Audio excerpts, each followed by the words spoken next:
turashimire ko mandanya kumviriza ijwi rya Amerika.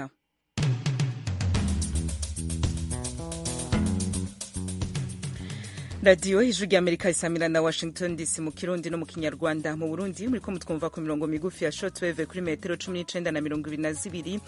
Mu Rwanda tukaba kuri FM 104 n'ibice bitatu. Habari Uganda mu karere ka Kisoro muratwumva tankomanzi kuri FM 88 n'ibice 9 ya radiyo ijwi riyobora.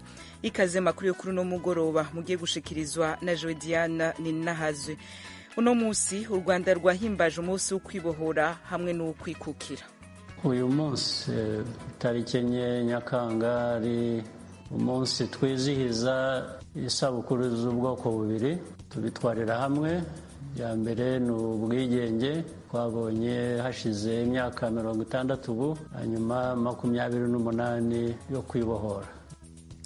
Uyu ni perezida w'u Rwanda Paul Kagame. Mu yagezeho irya nino ku isi, perezida w'Uburusiya yategetse ingabo ziwe gukaza ibitero muri Ukraine, mu gihe perezida wa Ukraine nawe avuga ko icizere cyo kongera kubaka igihugu ciwe aciteze mu bihugu biteye imbere mu vya demokarasi. Ku mugabane wa Buraya, perezida w'Ubufaransa Emmanuel Macron yasubirije abashikiranganje biwe batari bake. Ido nido ni mu Kanyisasi. Urusiya bwigaruriye igisagara ca Lysychansk kiri muri Ukraine. Perezida wa Ukraine Volodymyr Zelensky yavuze ko gusubira kwiyubaka abizeye ku bihugu birangwamo demokarasi. Ibindi kuri no nkuru turabibaza mugenzi wacu Fidela Niyongabo. Putin yerekanywe kuri televiziyo y'Uburusiya asaba inteko z'igihugu ciwe kubandanya ibitero vyazo hisunzwe imigambi yategekanijwe imbere yaho. Ifatwa ry'igisagara ca Lysychansk ritumye Uburusiya bwigarurira intara yose ya Luhansk. Imbere yaho buramatari w'iyo ntara yari yatangaje ko inteko za Ukraine zari zavuye muri ico gisagara kugira abasirikare b'Uburusiya ntibagisenye bari kure yaco. Amenyesha ko abasirikare ba Ukraine bagiye mu birindiro bishasha.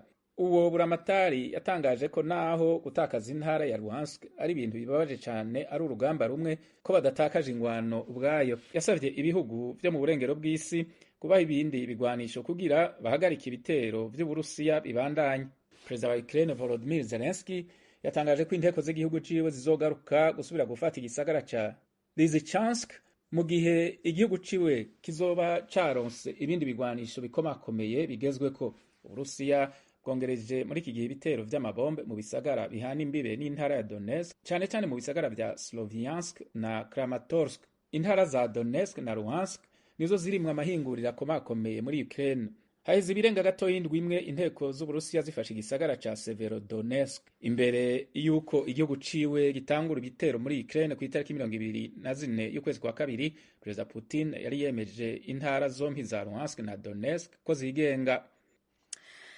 Fidel, ku mugabane wa Buraya, perezida w'Ubufaransa Emmanuel Macron yahinduye abashikiranganje biwe batari bake uno musi ku wa mbere. Vyari vyitezwe ko ahindura leta inyuma y'uko umugambwe wiwe utakaje ibanza vyinshi mu matora y'abashinga amateka aheruka kuba. Abagenywe bashasha barimo bande.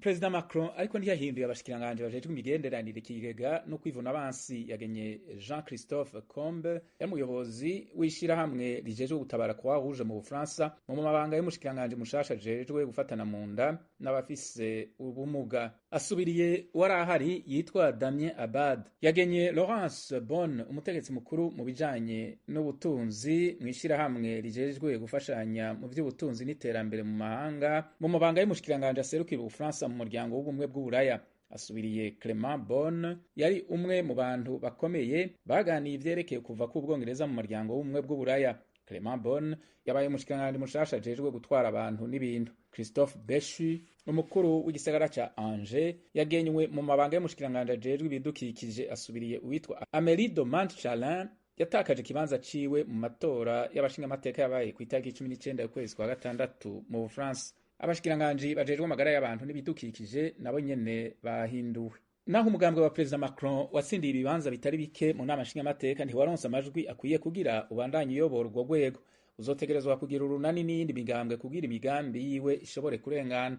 Abakurikiranira hafi vya politike babona ko ivyavuye mu matora y'abashinga amateka vyerekana ko Perezida Macron atazokoroherwa mu migambi yiwe, naho yari yatsinze inshuro ya kabiri y'amatora y'umukuru w'igihugu yabaye mu kwezi kwa gatanu.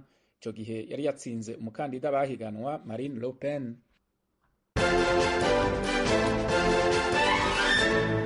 ijwi ry'Amerika, Washington DC, mu kirundi no mu kinyarwanda. Mu kanya turaca tubandanya no makuru yacu, tukabibutsa ko mutwumva kuri zitatu akaburungu radio yacu VOA akaburungu com, adresse ya YouTube yacu, Instagram na Facebook ni VOA radio yacu. Mu kanya turaja mu karere k'ibiyaga bigari.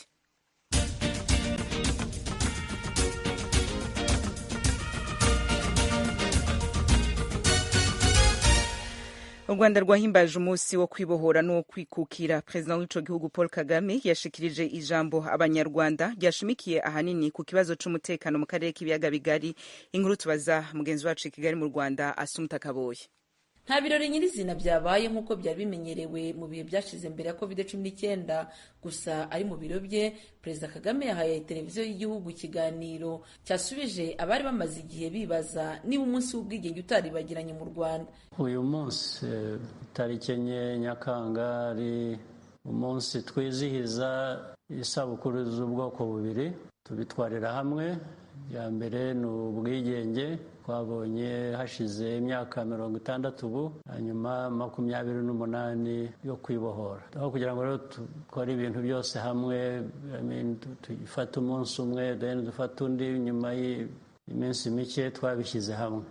Nagira ngo rero byose mbishyize hamwe nifurize umunsi mwiza ku banyarwanda bose. Muri iki kiganiro kandi umukuru w'igihugu yagarutse cyane ku bibazo bimaze iminsi bivugwa hagati y'u Rwanda n'igihugu cy'abaturanyi cya Repubulika ya Demokarasi ya Kongo. Iki gihugu kimaze igihe gishinja u Rwanda gutera inkunga umutwe w'abarwanyi ba M23. Perezida Kagame yavuze ko abashinja u Rwanda gufasha M23 bavuga ibintu ko bitari. Kuri we gukemura ibibazo bya M23 bikeneye kwitwaza uburyo bwa politike aho kuba uburyo bw'intambara. Yakomeje agira ati, icyambere Kongo ifite ibibazo byayo igomba gukemura, natwe dufite ibyacu nk'ibihugu byigenga, hatabayeho kwivanga mu by'undi dushobora gukorana aho tubihisemo. Umukuru w'igihugu yagarutse no kuri FDLR aho yagaragaje ko idakwiye gushyigikirwa n'igihugu cya Kongo. So it's not acceptable. Rero ntabwo bikwiye ko FDLR yafashwa na rimwe ngo yinjire ku butaka bwacu cyangwa ngo ifashwe kurasa ku butaka bwacu yica abaturage bacu. Ntitwigeze dukorera ibintu nk'ibyo Kongo.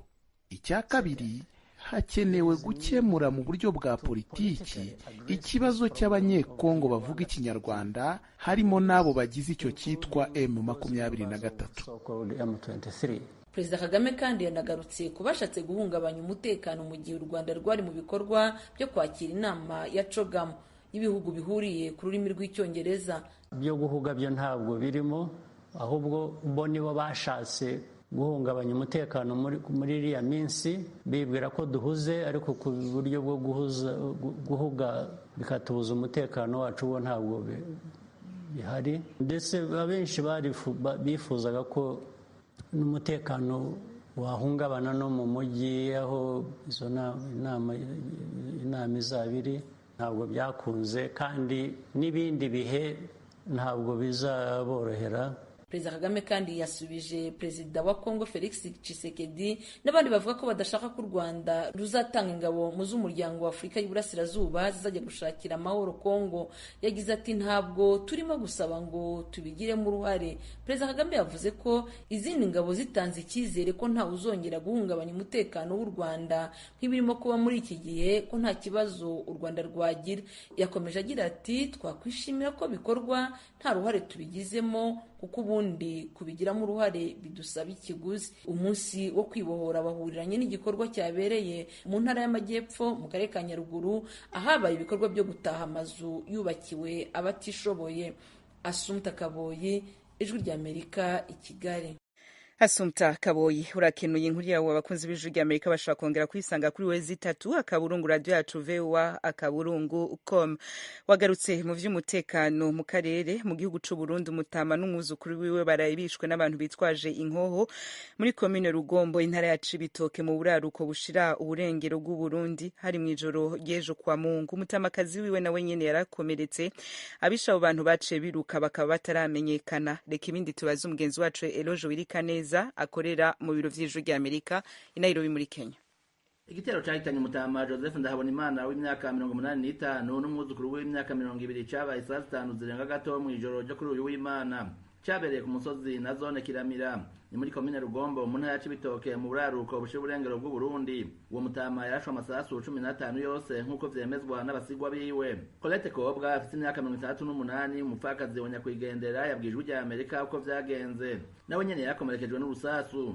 Bamvuye kwa muganga narinjyanye guca hanyuma ndegura umutwe guca nza gukaba kabidoroshi yari impande yanje ncane numvise urugi barusituye aca rero urusoro runsanga ameze guca nyene kwanza nze ameze guca nyene nimba mworonka itohoza mukumva uko bimeze. Violette Bizimana umwe mu babanyi b'umuhana watewe yemeza ko havuze amasasu menshi binanira abanyagihugu gutabara kubera baciye batekerwa n'ubwoba.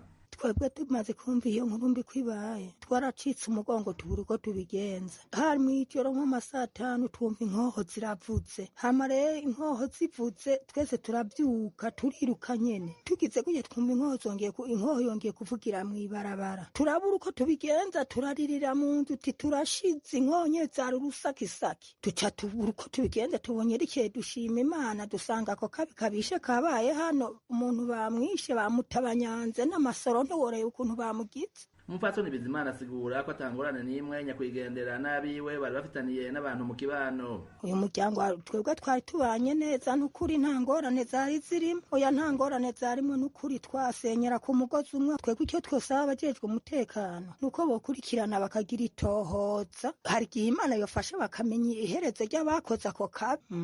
Janvier Ndayizeye umwe mu bahungu wabo b'umuhisi atwiganira uko umuhungu wa mwene se wabo yishwe akamenyesha ko mu nyuma abantu bagerageje gutangira izo nkozi z'ikibi babura aho zakamanganiye. Uwo mwana bamurashe yaboroze gatatu twe duca tuvuga ati mbo twamaze gufatwa, twe duca twambara umusozi tukawukizura kugira turabe ivyo nemi iba izananye. Turaduga rero turi mibarabara, urabona hariho dufate nk'imetero nk'amajana 5 uvuye ngaha kugera aho bamurasi uwo mwana kubera ari ahantu hakameze nk'agakorosi biratunana ukene tuhashika duca turaseka umusozi gutyo kugira ngo dukorokera aho hantu. Niho rero jewe nari imbere muritse imbere gutyo kunitoroshi nca ndamubona ko ari umupira we yarayambaye na indawuzi nca mvuga ati ni Bemba kubera bamutazira Bemba ati ni Bemba barashe. Tugiye kuraba nca tusanga bamurashe aha mu rubeshi ruca ruserukana ngaha mu mutima. Iyumvira ko umusore yazize kuba yamenye abihaye inkumbi banka ko azobavuga ukwene vyoba vyagenze yabamenye ukwene bamurashe basa n'abahwana ariko aratahuka nabo bavuye kwiha inkumbi ngaha.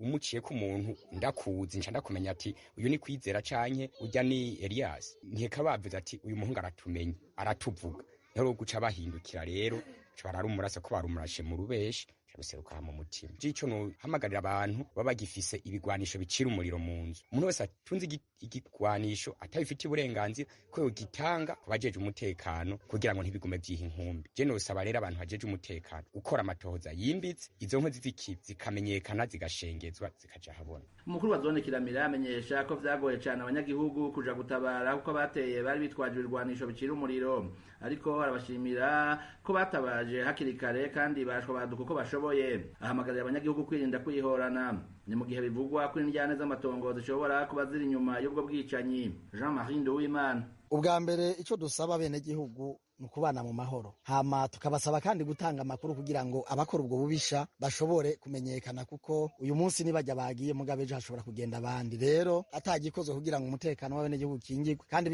bivuye kuri twebwe kuko umutekano ari uwa twese, tubona umenga hava akarondirondi kukumarana, hama kandi tugatera ivyatsi ababisha bagira mwene ubwo bugizi bwa nabi.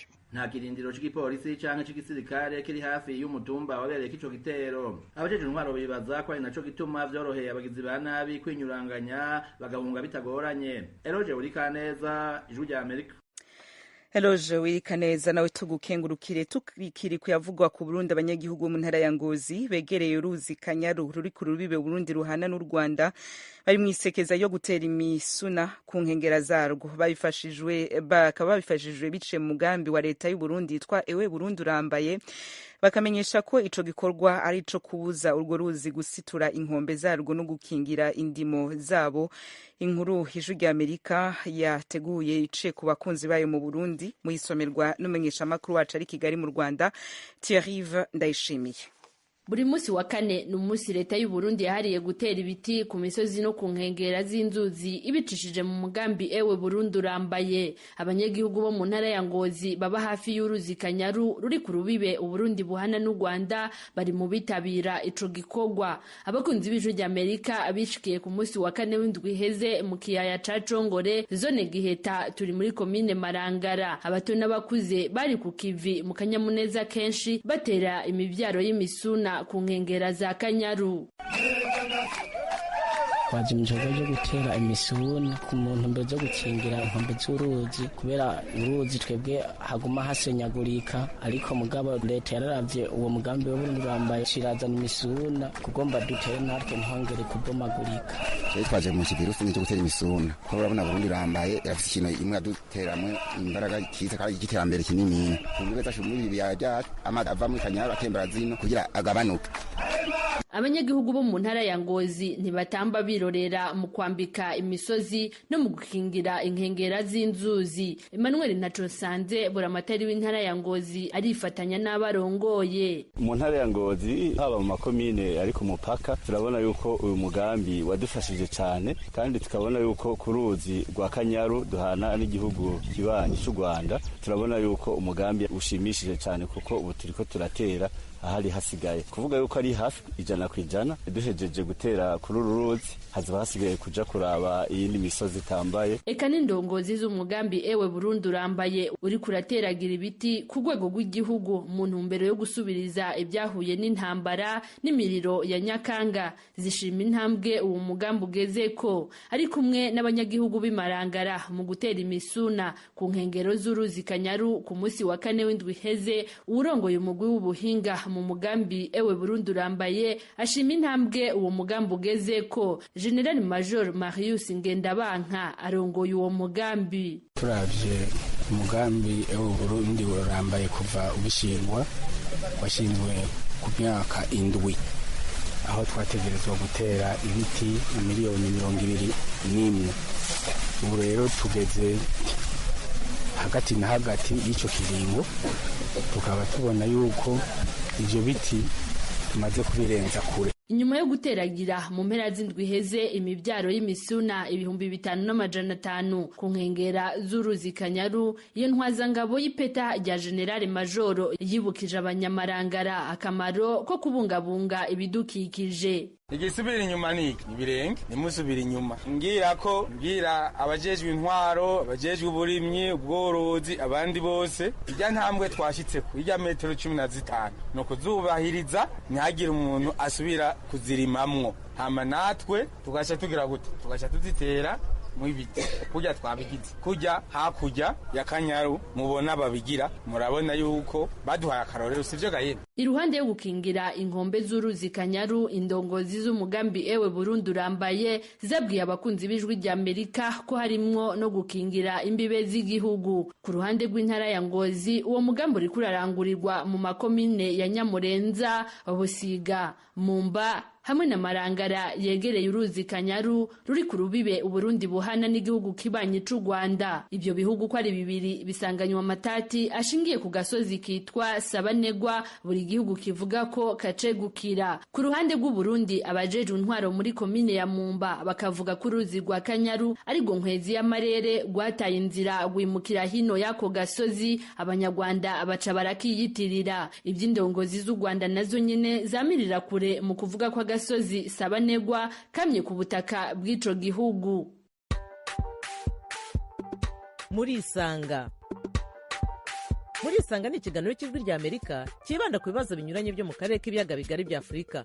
Ikiganiro gitumira abantu bo mu nzego zitandukanye bagasubiza ibibazo by'abakunzi b'Ijwi ry'Amerika. Je ndi mu ntara ya Muyinga aho bita muri komine Giteranyi aho bitatura. Ngewe ndi hano Kampala Uganda. Jende mu gisagara cya Bujumbura. Ni ikiganiro kimara isaha kuva saa 10 kugera saa 11 buri munsi kuva kuwa mbere kugera ku cyumweru. Muri leta ya Colorado leta zunze ubumwe za Amerika. Mbanje kuramutsa batumire mwadutumiriye. Nawe turagutumiye. Kurikira Ijwi ry'Amerika aho uri hose, haba kuri radio, kuri telefoni no kuri mudasobwa. nawe turagutumiye ntuziheze, urararitswe buri munsi saa 10. Ijwi ry'Amerika, Washington DC, mu Kirundi no mu Kinyarwanda. Turacabandanya n'amakuru tubafitiye muri kano kanya. Dusure gato mu gihugu c'u Rwanda. Abanyagihugu bo mu mirenge ya Canzarwe, Mudende na Busosomana mu karere ka Rubavu mu burengerazuba bw'ico gihugu bavuga ko kutagira amabarabara ya kaburimbo ibahuza n'ibindi bice vy'igihugu bibandanya kudindiza iterambere ryabo. Abanyagihugu bavuganye n'Ijwi ry'Amerika basiguye ko ari nkamwe buramuka baronse amabarabara y'ikaburimbo byorushaho kwihutisha guhanahana ibidandazwa hagati n'abandi banyagihugu bo mu yindi mirenge. Mugenzi wacu Eric Bagira ubusa yabagendeye adutegura ino nkuru. Radio Ijwi ry'Amerika iganira n'abatuye mu mirenge ya Busasamana, Cyanzarwe, Mudende n'ahandi mu karere ka Rubavu bemeza ko ubutegetsi bwabizeje kubakorera imihanda mu mwaka wa 2016 na n'ubu amaso yaheze mu kirere. Bavuga ko iyi mihanda yagombye kubibafasha mu koroshya ubuhahirane n'ibindi bice by'igihugu. Kubijyanye n'uyu muhanda perezida yarabuduhaye atubwira, yewe yanabivuze ari kunyunda ahubwo mu gihe cyo kwiyamamaza. Mbo muri bije rero n'abayobozi b'akarere iyo baje gukorera inama harya Bizige no batubwira ko guri muri bije. Ariko kubera duhinga ibirayi tugahinga ibitunguru, uyu muhanda turawukeneye ko wakorwa cyane mu kaburimbo rwose. Dutangiye no kugura imodoka inaha, umubyeyi ari kubyara ndakigenda kuri moto ari gutwarwa n'ivatiri inaha rwose, ndakibazo dukeneye umuhanda rero. Umuhanda basaba ko wakorwa wagombye guturuka mu mujyi wa Gisenyi ugakomeza mu mirenge ya Cyanzarwe n'ahandi mu bice bitandukanye by'igihugu. Nyuma yaho umukuru w'igihugu abemereye umuhanda, rubanda bakomeza gukeka ko inzego z'ibanze zaba zidakurikirana ngo iby'umukuru w'igihugu yabizeje bishyirwe mu bikorwa. Ariko niyo biba bituruka ku bayobozi bo hasi ntago twe tubizi. Ariko nge iyo mbonye imyaka itambutse mbona batubeshya nk'umuhanda uzakogwa, akondi bikarangira tubona imyaka itambuka udakogwa. Gusa twe ntago tubizi nk'abaturage, niyo bituruka ku bayobozi bo hasi cyangwa se n'abakuru perezida ntabwo tubizi. Gusa nuko twifuza ko umuhanda wa Cyanzarwe uva Busasamana ukamanuka Gisenyi Rubavu wakogwa ugashyiramo kaburimbo, ubundi tukajya dutuka ahangaha tujya Kigali tukanagira umuhanda wa kaburimbo. Aha muri aka gace ni ahantu hakunda kugira umusaruro mwinshi w'ibigori, ibirayi n'ibindi.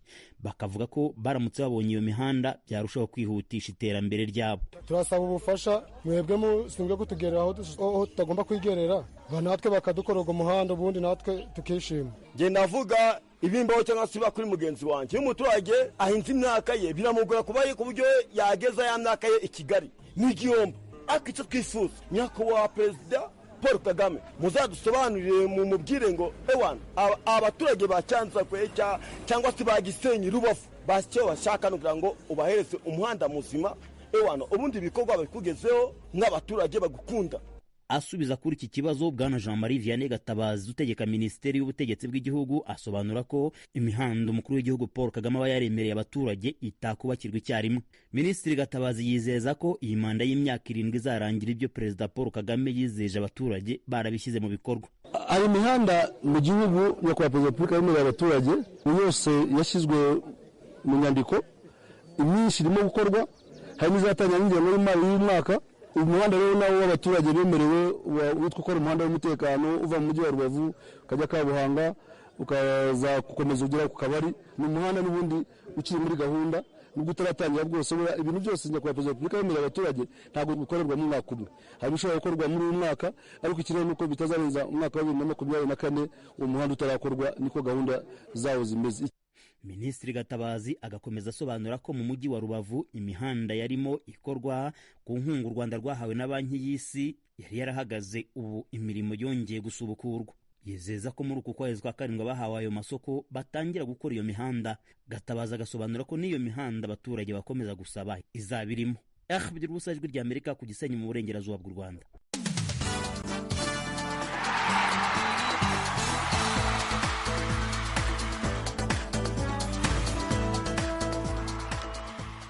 Muramaze kumenyera ko aka kazi kitugashitse mwo tuba tubafitiye amakuru ya sport n'imikino mu karere k'ibiyaga bigari canke hirya no kw'isi. No musi kuwa mbere itariki ya 4 y'ukwezi kw'indwi mu Rwanda hatanguye irushanwa mpuzamakungu rya Davis Cup mu mukino wa tennis. Iryo higanwa rizohuza ibihugu 9. Mugenzi wacu Jean-Claude Munyandinda aratubwira ibindi kuri no mikino agiye kudukurikiranirana hagufi.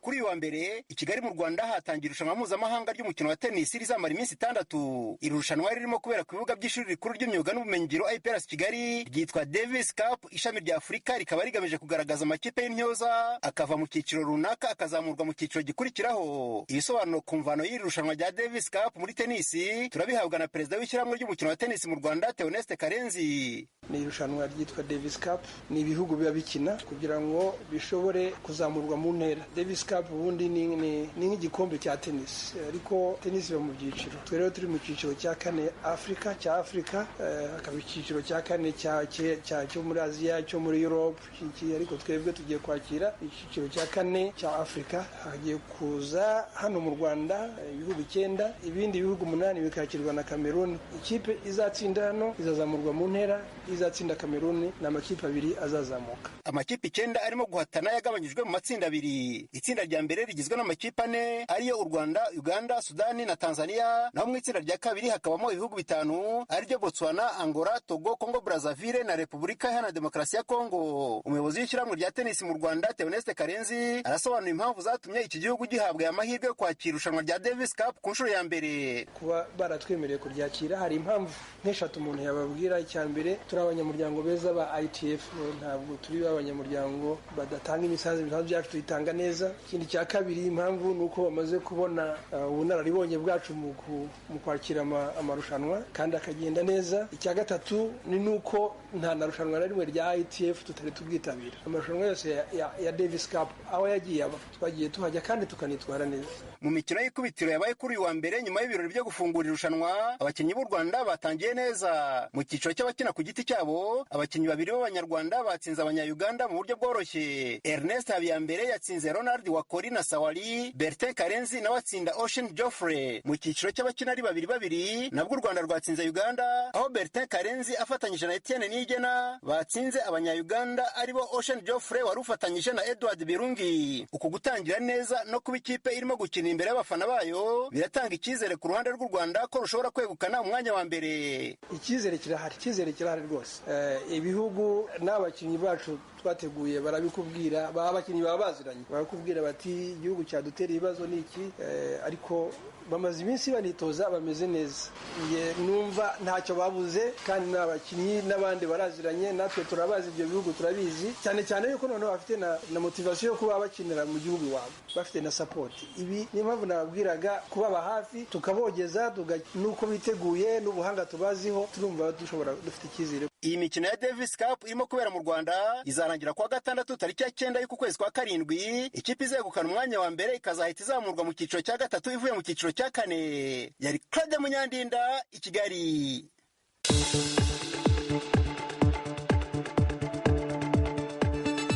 Arakoze Claude Munyandinda hejeje kutubwira ivy'imikino ya mbere y'amahiganwa mpuzamakungu ya Davis Cup. Mu mukino wa tennis agiye kuba ahuza ibihugu 9 zobera mu gihugu c'u Rwanda, zobandanya abidukurikiranirana. Akanunu ngaha duce dusozera amakuru ya mbere twaba tubafitiye kuri uno mugoroba, mu kurindira ko tuza kongera isaha 1:30 tubabwira yandi azobagezweho irya nino ku isi. Reka tugende tubibukije muri make ko Urusiya bwigarura igisagara ca Lysychansk ca Ukraine. President Volodymyr Zelensky yavuze ko gusubira kwiyubaka abizeye ku bihugu birangwamo demokarasi. Hanyuma President w'Urusiya Vladimir Putin nawe asaba ingabo z'igihugu ciwe abicije ku mushikiranganje wo kwivuna abansi gukaza no kubandanya ibitero muri Ukraine. Ku mugabane wa Buraya, President w'Ufaransa Emmanuel Macron yahinduye abashikiranganje batari bakino musi ku wa mbere. Byari vyitezwe ko abahindura inyuma y'uko umugambwe wiwe utakaje ibanza vyinshi mu matora y'abashinga amateka aheruka kuba. Ngaha muri Amerika turiko duhimbaza umunsi mukuru wo kwikukira, mu gihe mu Rwanda bahimbaza umunsi wo kwibohora no kwikukira. President Paul Kagame yashikirije ijambo abanyarwanda ashimikira hanini ku bibazo vy'umutekano mu karere k'ibiyaga bigari. Ibindi kuri yo nkuru mushako bisanga kuri wezi3 akaburungu radio yacu VOA@com. Nadia Taha yakoze ari muhinga bw'ivyuma na engineer bari kumwe. Diane Nahazu niwe mwari kumwe kuri micro. Turongera igihe cy'isaha 1:30 mu yandi makuru azobagezweho ijyano ku isi, mu kurindira umugoroba mwiza kuri mwese mikomna twumviriza. Abafisa akaruhuko mu Rwanda no ngaha muri Amerika muruhuke neza.